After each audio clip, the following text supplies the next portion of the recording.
രാഹുൽ മാങ്കൂട്ടത്തിലിന് കോടതി മുൻകൂർ ജാമ്യം. ഒരു 3-4 മാസത്തിന് ഇലക്ഷൻ വരെയാണ്. നോക്കി വോട്ട് ചെയ്യുക, നോക്കി വോട്ട് ചെയ്യുക, നോക്കി വോട്ട് ചെയ്യുക, നോക്കി വോട്ട്. രാഹുൽ മാങ്കൂട്ടം സംബന്ധമായിട്ടുള്ള കാര്യമാണ് സംസാരിക്കാൻ പോകുന്നത്. ഇന്നലെ രാഹുലിന്റെ വീഡിയോ ചെയ്തിട്ടില്ലായിരുന്നു, കുറച്ച് തിരക്കും കാര്യങ്ങളൊക്കെ ആയിരുന്നു. ഓക്കെ, എനിക്ക് നിങ്ങളോട് പ്രധാനപ്പെട്ട ഒരു കാര്യം സംസാരിക്കാനുണ്ട്. രാഹുൽ മാങ്കൂട്ടത്തിന് ഇപ്പൊ എല്ലാ രാഷ്ട്രീയക്കാരും ഇട്ട് തട്ടിക്കളിച്ചുകൊണ്ടിരിക്കുമ്പോൾ ഒരാളെ വിട്ടുപോയിട്ടുണ്ടായിരുന്നു, വേടൻ എന്ന് പറയുന്ന ഒരു വ്യക്തിനെ. നമുക്ക് രാഹുലിന്റെ വീട്ടിലോട്ട് വരാം. അതുപോലെ എനിക്ക് വേടന്റെ ഒരു ചെറിയൊരു കാര്യം സംസാരിക്കാനുണ്ടായിരുന്നു. ഓക്കെ, ഈ വേടനെ സപ്പോർട്ട് ചെയ്ത വ്യക്തികളൊക്കെ തന്നെയാണ് ഞാനും. ഓക്കെ, പക്ഷെ ഇന്നലെ വേടന്റെ ഒരു പ്രോഗ്രാമിനകത്ത് വേടൻ ഒരു കാര്യം പറഞ്ഞിട്ടുണ്ടായിരുന്നു. ഈ ഒരു കാര്യത്തിനോട് എനിക്ക് വലിയ യോജിപ്പും കാര്യങ്ങളൊന്നുമില്ല. എന്നിട്ട് നമുക്ക് രാഹുലിന്റെ വീട്ടിലോട്ട് പോകാം. ഈ ഒരു വീഡിയോ ഒന്ന് കാണാം. വീഡിയോയിലോട്ട് പോകുന്നതിന് മുമ്പ് ജസ്റ്റിസ് ഫോർ രാഹുൽ എന്ന് കമന്റും കൊടുക്കുക. ചാനൽ ആദ്യമായിട്ട് കാണുന്നവരെല്ലാവരും ഒന്ന് സബ് ചെയ്യുക. രാഹുൽ പാലക്കാട് മത്സരിക്കണം എന്ന ആഗ്രഹമുള്ളവർ ലൈക്കും ചെയ്യുക. നിങ്ങൾ വീഡിയോ കണ്ടു നോക്കുക. ഒരു 3-4 മാസത്തിന് ഇലക്ഷൻ വരെയാണ്. നോക്കി വോട്ട് ചെയ്യുക, നോക്കി വോട്ട് ചെയ്യുക, നോക്കി വോട്ട് ചെയ്യുക, നോക്കി വോട്ട് ചെയ്യുക. ഇത് നിലനിൽക്കാൻ കാരണം എന്താ അറിയോ? നമ്മളെ പോലുള്ള ന്യൂനപക്ഷങ്ങളാണ് ഇല്ലെങ്കിൽ ഉമ്മരെ എന്നെ നമ്മളെ കഴിച്ചിട്ട് പോയവന്മാര്. മനസ്സിലാവുന്നുണ്ടോ? അതിവിടെ കസാര ഇട്ടിരിക്കുന്നവർക്കും കാണാൻ വേണ്ടി 2 കാലിൽ മണിക്കൂറായിട്ട് നിൽക്കുന്നവർ മനസ്സിലാവേണ്ട ഒരു കാര്യമാണ്. ഇന്ത്യയില് സ്വതന്ത്രമായിട്ട് നമുക്ക് ഇങ്ങനെ ഒരു സ്ഥലത്ത് കൂടാൻ പറ്റുന്നത്, വിപ്ലവ പാട്ടുകൾ പാടാൻ പറ്റുന്നത്, സഹമനുഷ്യരെ സ്നേഹിക്കാനും സഹായിക്കാനും പറ്റുന്നത് ഇവിടെ ന്യൂനപക്ഷ ജനങ്ങള് ശക്തമായിട്ട് നിൽക്കുന്നതുകൊണ്ട് മാത്രമാണ് മക്കളെ. ഇനിയൊക്കെ മൂഞ്ചി പോയനെ. ഒരു 3-4 മാസത്തിന് ഇലക്ഷൻ വരെയാണ്. നോക്കി വോട്ട് ചെയ്യുക, നോക്കി വോട്ട് ചെയ്യുക, നോക്കി വോട്ട് ചെയ്യുക, നോക്കി വോട്ട് ചെയ്യുക. ഇതൊരു എന്താ പറയാ, പ്രൊമോഷൻ തുടങ്ങി തന്നെ പറയാം. കാരണം കഴിഞ്ഞ ഒരു 2 ദിവസം മുമ്പ് ഒരു നേതാവ്, ആ നേതാവിന്റെ അടുത്ത് ഒരു അപ്പൂപ്പനെ കൊണ്ട് പറയിപ്പിച്ചതൊക്കെ നിങ്ങൾ കേട്ട് കാണുമല്ലോ. കോൺഗ്രസ്സുകാരായിരുന്നെങ്കിൽ ഇത് കിട്ടത്തില്ല എന്നുള്ള രീതിയിലാണ്. ഞാനിപ്പോ അതിന്റെ വീഡിയോ ഒന്നും ഇവിടെ വെച്ചിട്ട് ഇങ്ങനെ നീട്ടാനൊന്നും എനിക്ക് വലിയ താല്പര്യം കാര്യമൊന്നുമില്ല.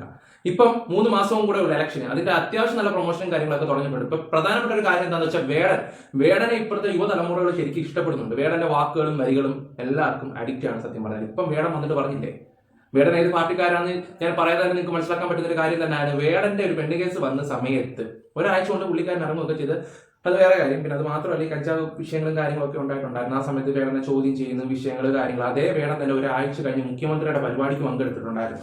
ആ മുഖ്യമന്ത്രിയുടെ പരിപാടിക്ക് വേടം വന്ന് പാട്ട് പാടി. ഇപ്പൊ പിണറായി 3.0 ലോഡിംഗ് എന്നും പറഞ്ഞിട്ട് അവർ കൊടുത്ത ക്യാപ്ഷൻ എന്താണെന്ന് വെച്ചാൽ, അപ്പൊ നിങ്ങളൊന്ന് ആലോചിച്ച് നോക്കി, ഈ വേടനെ പോലുള്ളവരൊക്കെ എത്ര നല്ല ഇതായിട്ട് കമ്മ്യൂണിസ്റ്റ് പാർട്ടിക്കാർ നല്ല സപ്പോർട്ട് ചെയ്ത് വിടുന്നതിന്റെ കാര്യം കൊടുക്കുമ്പോഴാണ് എനിക്കൊരു പിടിയും കിട്ടാത്തത്.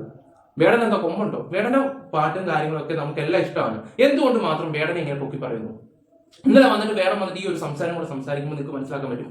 പൊളിറ്റിക്സ് പവർ ഉള്ള ഒരാൾ പറഞ്ഞു മനസ്സിലായി, ഇന്ന പാർട്ടിയെ സപ്പോർട്ട് ചെയ്യുന്ന ഒരു വ്യക്തിയാണ്. ഈ നോക്കി വോട്ട് ചെയ്യാൻ പറയുന്നത് കമ്മ്യൂണിസ്റ്റ് പാർട്ടിയിലാണ് വോട്ട് ചെയ്യുന്നത്. അപ്പൊ ഓക്കെ, വേടൻ പറഞ്ഞല്ലോ, അത് കേട്ടൊരു 10 ആൾക്കാർ ആ പാർട്ടിക്ക് വോട്ട് കുത്തിയാലോ? അങ്ങനെ ചിന്തിക്കുന്ന കുറെ ആൾക്കാരുണ്ട്. ഇപ്പൊ വേടനെ കൊണ്ട് അത്യാവശ്യം നല്ല രീതിയിൽ അവർ പ്രൊമോട്ട് ചെയ്യുന്നുണ്ട്, നല്ല അടിപൊളിയായിട്ട് അവന്മാർ ചെയ്യുന്നുണ്ട്. ഇത് മനസ്സിലാക്കാൻ ഇവിടുത്തെ ജനങ്ങൾക്ക് കഴിവില്ലെന്ന് എനിക്ക് അറിയത്തില്ല. ഇവിടെ എല്ലാവരും തട്ടിക്കളിക്കുന്ന ഒരു വ്യക്തിയാണ് രാഹുൽ മാങ്കൂട്ടം. അപ്പൊ രാഹുൽ മാങ്കൂട്ടത്തിന് ജാമ്യം കാര്യങ്ങളൊക്കെ കിട്ടുകയൊക്കെ ചെയ്തിട്ടുണ്ട്, അതെല്ലാവരും അറിഞ്ഞു കാണുമല്ലോ. നിങ്ങൾ ഇതൊന്നും നോക്കിക്കേ. ഇത് സത്യം പറഞ്ഞാലാ ഇപ്പോഴത്തെ യുവതലമുറകളെ വരും വിഡ്ഢികളാക്കുന്ന രീതിയിലാണ് വേടനെ കൊണ്ട് ഇവർ ചെയ്യിപ്പിക്കുന്നതാണ് എനിക്ക് ഫീൽ ചെയ്യുന്നത്. ഇനിയുള്ള വേടന്റെ പ്രോഗ്രാം ഒക്കെ വരുമ്പോഴെല്ലാം ഇതായിരിക്കും പറയാൻ പോകുന്നത്. വേടൻ അത്യാവശ്യം ഫാൻ ബേസും കാര്യങ്ങളൊക്കെ ഉണ്ട്. വേടന്റെ ഒരു വീഡിയോ ഇട്ട് കഴിഞ്ഞാൽ അത്യാവശ്യം നല്ല വ്യൂസും കാര്യങ്ങളൊക്കെ കിട്ടുകയൊക്കെ ചെയ്യാൻ, സപ്പോർട്ടും ചിലപ്പം കിട്ടും. പക്ഷെ ഉള്ള കാര്യം നമ്മൾ ഉള്ള പോലെ പറയണം, ഇല്ലെങ്കിൽ അവസാനം വെറും ഉണ്ണാക്കന്മാരായി പോകും. അതുകൊണ്ട് വേടൻ ഈ പറയുന്ന കാര്യത്തോട് നിങ്ങൾ യോജിക്കുന്നുണ്ടോ? നിങ്ങൾ വോട്ട് കുത്താൻ പോകുന്നത് LDF പാർട്ടിക്കാണോ? വേടൻ പാർട്ടിയുടെ പേരൊന്നും പറഞ്ഞില്ല, പക്ഷെ വേടൻ ഏത് പാർട്ടിക്കാരനാണ്, ആരെയാണ് സപ്പോർട്ട് ചെയ്യുന്നത്, എങ്ങനെയാണെന്ന് എല്ലാവർക്കും അറിയാം. നിങ്ങൾ പറ, ഞാൻ നിങ്ങളോടാ ചോദിക്കുന്നത്. ഈ പറയുന്ന വേടൻ ഇപ്പൊ സംസാരിച്ചതിനോട് നിങ്ങൾ യോജിക്കുന്നുണ്ടോ? ഇവിടെ രാഹുലും വേടനും ഒരേപോലെ സഞ്ചരിച്ച ആൾക്കാരാണ്, ഒരേപോലെ. പിന്നെ ഈ പറയുന്ന വേടന്റെ കുറച്ച് പൈസ പോട്ടെ, അല്ലാതെ കുറച്ച് വസ്തുക്കളൊക്കെ കണ്ടെത്തുകയും ചെയ്തിട്ടുണ്ടായിരുന്നു. ഈ പറഞ്ഞ രാഹുൽ മാങ്കൂട്ടത്തിന്റെ കൂടെ അങ്ങനെയുള്ള കാര്യങ്ങളൊന്നും ഇല്ലായിരുന്നു. പക്ഷെ എന്തുകൊണ്ട് രാഹുലിനിട്ട് തട്ടി കളിക്കുന്നു? ഇവിടുത്തെ പാർട്ടിക്കാർ എന്തിനു തട്ടി കളിക്കുന്നു? പ്രത്യേകിച്ച് കമ്മ്യൂണിസ്റ്റ് പാർട്ടിക്കാർ. വേടൻ എന്താ കൊമ്പുണ്ടോ? ഞാനതാ ചോദിക്കുന്നത്. ഞാൻ ഈ പറയുന്ന വേടനെ സപ്പോർട്ടാണ്, വേടനെ സപ്പോർട്ട് ചെയ്ത് വീഡിയോസും കാര്യങ്ങളെല്ലാം ചെയ്തൊരു വ്യക്തിയാണ്. രാഹുലിനും വേടനൊക്കെ ഒരേപോലെ. പക്ഷേ ഇവിടുത്തെ കമ്മ്യൂണിസ്റ്റ് പാർട്ടിക്കാരോടാ ചോദിക്കുന്നത്, രാഹുൽ മാങ്കൂട്ടവും വേടനും തമ്മിൽ എന്താ വ്യത്യാസം? എല്ലാം ഒരുപോലൊക്കെ തന്നെയല്ലേ? പിന്നെ നിങ്ങൾ എന്തിനാ ഇവരെ മാത്രം പൊക്കി വിടുന്നതും ഇവർക്ക് ഈ രീതി കൊടുക്കുമ്പോൾ നിങ്ങളുടെ നേട്ടത്തിന് വേണ്ടിയല്ലേ നിങ്ങൾ ഈ കാണിക്കുന്നില്ല? ഇതൊന്നും ഇവിടുത്തെ സാധാരണപ്പെട്ട ജനങ്ങളോ ഇത് കാണുന്ന വ്യൂവേഴ്സോ മനസ്സിലാക്കുന്നില്ലെന്ന് ഓർക്കുമ്പോഴാണ് ഏറ്റവും കൂടുതൽ വിഷമമായിട്ടുള്ള ഒരു കാര്യം. ഓക്കെ, എന്തായാലും നമുക്ക് ഇനി രാഹുലിന്റെ ജാമ്യത്തിനെ കുറിച്ചൊന്ന് സംസാരിച്ചിട്ട് വരാം. രാഹുൽ മാങ്കൂട്ടത്തിലിന് കോടതി മുൻകൂർ ജാമ്യം നൽകിയത് കർശന ഉപാധികളോടെ. ഉപാധികൾ ഇവയാണ്: 1. തുടർച്ചയായ 3 ദിവസം ചോദ്യം ചെയ്യലിന് ഹാജരാകണം. 2. രാവിലെ 10 മണി മുതൽ വൈകിട്ട് 4 മണി വരെ ചോദ്യം ചെയ്യാം. മൊബൈൽ ഫോണും പാസ്പോർട്ടും അടക്കമുള്ളവ അന്വേഷണ സംഘത്തിന് മുന്നിൽ ഹാജരാക്കണം. രാഹുൽ മാങ്കൂട്ടത്തിലിന്റെ ലൈംഗിക ശേഷി പരിശോധനയ്ക്ക് വിധേയനാക്കണമെന്നും. ഓഹോ, അതും ഇനിയുണ്ടോ ഈശ്വര. ഓക്കെ, ഒന്നാമത്തെ പരാതിക്കാരിയുടെയാണ് ഇപ്പൊ പറഞ്ഞിരിക്കുന്നത്. ക്രൂരമായിട്ട് ഒരാൾ പീഡിപ്പിച്ചിട്ടുണ്ടെങ്കിൽ, അങ്ങനെ കാണിച്ചിട്ടുണ്ടെങ്കിൽ, ദ്രോഹിച്ചിട്ടുണ്ടെങ്കിൽ ആ വ്യക്തിക്ക് എങ്ങനെ ജാമ്യം കിട്ടും? കിട്ടത്തില്ലല്ലോ. എല്ലാ സ്ത്രീകളും വന്നിട്ട് പറയുന്ന ഒരു കാര്യം എന്താണെന്ന് വെച്ചാൽ രാഹുൽ മാങ്കൂട്ടം ക്രൂരമായിട്ട് കെട്ടിയിട്ട് മരത്തി അടിച്ച് പൊക്കിയെടുത്ത് താഴെ അടിച്ചെന്നൊക്കെയായി പറയുക ചെയ്യുന്നത്. ദ്രോഹിച്ചെന്നാ പറയുന്നത്, കൊല്ലാക്കൊല ചെയ്തെന്നാ പറയുന്നത്. എന്താ പറയണ്ടേ, ഞാനത് പറയുന്നില്ല. അതുപോലെ ക്രൂരമായിട്ടുള്ള ഒരു പീഡനം നടന്നെന്ന് പറഞ്ഞിട്ട് ആ വ്യക്തിക്ക് എങ്ങനെ ജാമ്യം കിട്ടി? നിങ്ങൾ ചിന്തിക്കേണ്ട ഒരുപാട് കാര്യങ്ങളുണ്ട്. ഇവിടെ സത്യം പറഞ്ഞാൽ കോൺഗ്രസ് പാർട്ടിയുടെ ഒരു നെഗറ്റീവ് കണ്ടുപിടിക്കാൻ വേണ്ടി കാത്തിരിക്കുകയാണ്. ഒരു ചെറിയൊരു നെഗറ്റീവ്. ആ നെഗറ്റീവ് തൂക്കിയെടുത്ത് ഇങ്ങനെ നടക്കാൻ ഇവറ്റകളെ കൊണ്ട് പറ്റത്തുള്ളൂ. അത് കണ്ടുപിടിക്കാൻ വേണ്ടി ഇപ്പൊ കണ്ടില്ലേ, ഒരു സൈഡിൽ കൂടെ രാഹുലിന്റെ വിഷയം വെച്ചിട്ട് കോൺഗ്രസ് പാർട്ടിയെ നാണം കെടുത്തുന്നു. അതാണ് മീഡിയ മൊത്തം വരുത്തിക്കൊണ്ടിരിക്കുന്നത്. ഇപ്പുറത്തെ സൈഡിൽ ആ ശബരിമല വിഷയങ്ങളെല്ലാം മറിഞ്ഞു പൊയ്ക്കൊണ്ടിരിക്കുകയാണ്. ഒരു സൈഡിൽ കൂടെ പ്രൊമോഷൻ തുടങ്ങിയിട്ടുണ്ട്. LDF എല്ലാം ശരിയായി. ഇപ്പൊ വേടനെ കൊണ്ട് ഓരോ സ്ഥലത്ത് പാട്ടും പാടിപ്പിച്ച് അവസാനം ഇതും പറയും ചെയ്യും. നമുക്ക് സ്വാതന്ത്ര്യം കിട്ടണ്ടേ? അപ്പൊ നിങ്ങൾ നോക്കി വോട്ട് ചെയ്യുക, നോക്കി വോട്ട് ചെയ്യുക. വേടന്റെ വരികൾ ഇഷ്ടപ്പെടുന്നവരും വേടനെ ഇഷ്ടപ്പെടുന്നവരും അതിപ്പോ ആരോ ആയിക്കോട്ടെ, എന്നാ പിന്നെ ഈ പാർട്ടിക്ക് തന്നെ നമുക്ക് വോട്ട് കൊടുത്തേക്കാം പറഞ്ഞ് ചിലപ്പോ പോയി കുത്തും. കഷ്ടം തന്നെ. പിന്നെ വിഡ്ഢികളാവാൻ കുറെ ജനങ്ങളുണ്ട്. കർശനോപാധിയിലുണ്ട്. പരാതിക്കാരിയെയോ മറ്റ് സാക്ഷികളെയോ സ്വാധീനിക്കരുത്. അറസ്റ്റ് ചെയ്താൽ 1 ലക്ഷം രൂപയുടെ ആൾജാമ്യത്തിൽ വിട്ടയക്കണം എന്നതാണ് മറ്റൊരു പ്രധാനപ്പെട്ട ഉപാധി. മൊബൈൽ ഫോൺ ഹാജരാക്കണം, ലൈംഗിക പരിശോധനയ്ക്ക് വിധേയനാക്കണം. തുടർച്ചയായ 3 ദിവസം രാഹുൽ മാങ്കൂട്ടത്തിലിനെ അന്വേഷണ സംഘത്തിന് ചോദ്യം ചെയ്യാം. രാഹുൽ മാങ്കൂട്ടത്തിൽ പാസ്പോർട്ട് അന്വേഷണ ഉദ്യോഗസ്ഥന് മുന്നിൽ ഹാജരാക്കണം. എല്ലാ 2ാം ശനിയാഴ്ചയും രാവിലെ 10നും 11നും ഇടയിൽ അന്വേഷണ ഉദ്യോഗസ്ഥന് മുന്നിൽ ഹാജരാകണം എന്നുള്ളതാണ് ഇപ്പോൾ പറഞ്ഞിരിക്കുന്ന പ്രധാനപ്പെട്ട കാര്യം.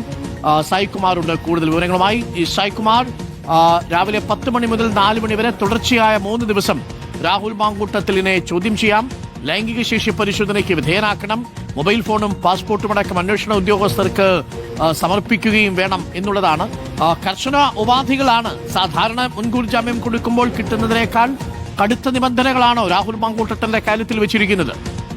തീർച്ചയായും ഡോക്ടർ അരുൺകുമാർ, ഇപ്പോൾ ഈ 3 പരാതികളിലും രാഹുലിന് മുൻകൂർ ജാമ്യം ലഭിച്ചു എന്ന് രാഹുലിന് ആശ്വസിക്കാമെങ്കിലും ഇപ്പോൾ നൽകിയിരിക്കുന്ന മുൻകൂർ ജാമ്യത്തിൽ കർശനമായിട്ടുള്ള ഉപാധികളാണ് ഇപ്പോൾ ഹൈക്കോടതി പറഞ്ഞിട്ടുള്ളത്.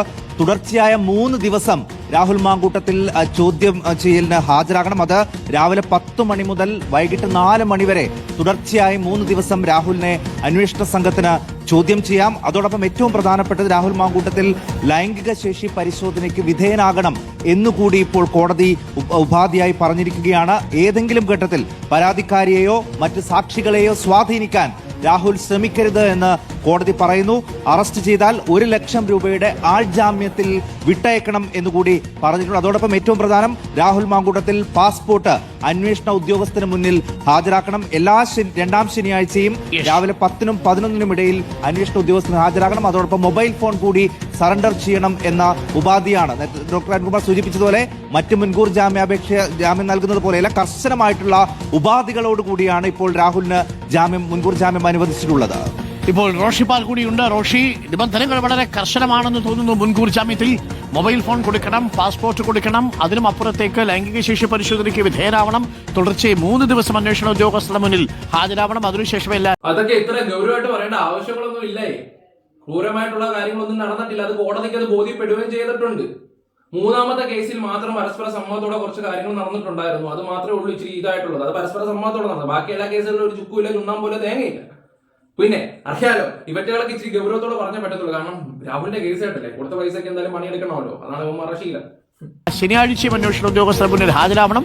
ബാക്കിയുള്ളത് സാക്ഷികളെ സ്വാധീനിക്കരുത്, പരാതിക്കാരെ ഭീഷണിപ്പെടുത്തരുത് തുടങ്ങിയ കാര്യങ്ങളാണ്. കർശനോപാധികളാണ് അല്ലേ റോഷി?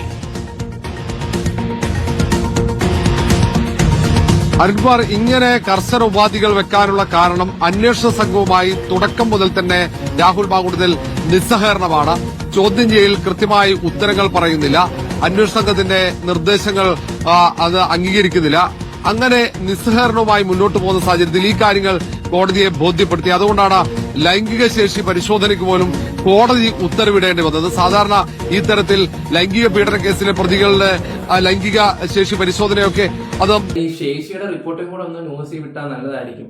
എല്ലാം ഒന്ന് വിട്ടോണ്ടിരിക്കുമ്പോഴേ അതും കൂടെ ഒന്ന് അറിഞ്ഞാൽ ഇപ്പൊ കേരള ജനങ്ങൾ ഇങ്ങനെ കാത്തിരിക്കുവാണെന്ന് തോന്നുന്നു. പറച്ചിലൊക്കെ കേട്ടാൽ വലിയ സംഭവമാണെന്ന് തോന്നുന്നുണ്ട്. അല്ല, റിപ്പോർട്ട് വരുമ്പോൾ ഒന്ന് വിട്ടേ കേട്ടോ. രാഹുലിന്റെ വേണ്ട, അത് ഞാൻ ചിലപ്പോൾ പറഞ്ഞാൽ കൂടിപ്പോകും. ആ രീതിയിൽ മറ്റൊക്കെ സംസാരമൊക്കെ കേട്ട് കഴിഞ്ഞാൽ വലിയ സംഭവമായിട്ടല്ലേ തോന്നുന്നേ. ഒരുത്തനെ ഇവിടെ 5-6 മാസം കൊണ്ട് ഇവിടെ വേട്ടയാടിക്കൊണ്ടിരിക്കുന്നു. അങ്ങനെ ഇപ്പൊ അപ്പുറത്ത് ഒരുത്തം പാട്ട് പാടിക്കൊണ്ട് നടക്കുകയും ചെയ്യുന്നു.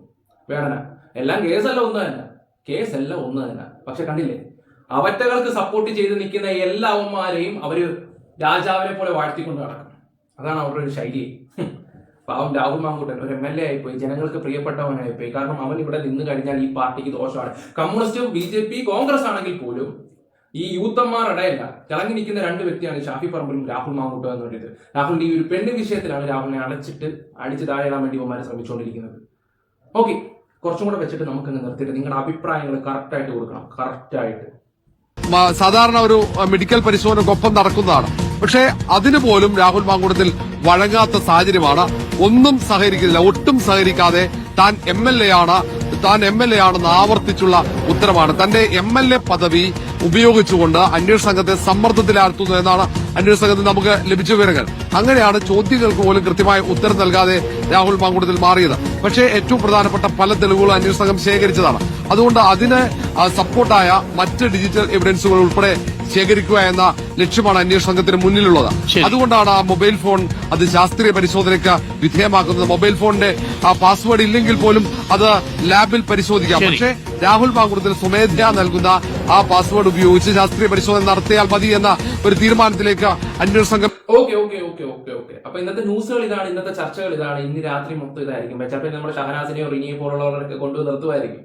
എന്തായാലും കോമഡി ആയിക്കൊണ്ടിരിക്കുകയാണ്, നല്ല രീതിയിൽ കോമഡി ആയിക്കൊണ്ടിരിക്കുകയാണ് ഈ കേസുകളും കാര്യങ്ങളൊക്കെ. രാഹുലിന് എന്തായാലും കൊമ്പുണ്ടോ ഇങ്ങനെ ദ്രോഹിക്കാൻ വേണ്ടി? ഞാൻ അറിയാമത്തോണ്ട് നിങ്ങളോട് ചോദിക്കുക. അങ്ങ് വേട്ടയാടുകയോ ഈ ഒരു മനുഷ്യനെ അങ്ങ്. ഓക്കെ, എന്തായാലും നിങ്ങളുടെ അഭിപ്രായങ്ങൾ എന്തായാലും പറയാം. Bye, love you all guys. അഭിപ്രായങ്ങൾ കറക്റ്റായിട്ട് പറയാൻ നോക്കുക. ചാനൽ ആദ്യമായിട്ട് കാണുന്നവർക്ക് സബും കൂടെ ചെയ്തു. Bye, love you all. ലൈക്കും കൂടെ ചെയ്തു.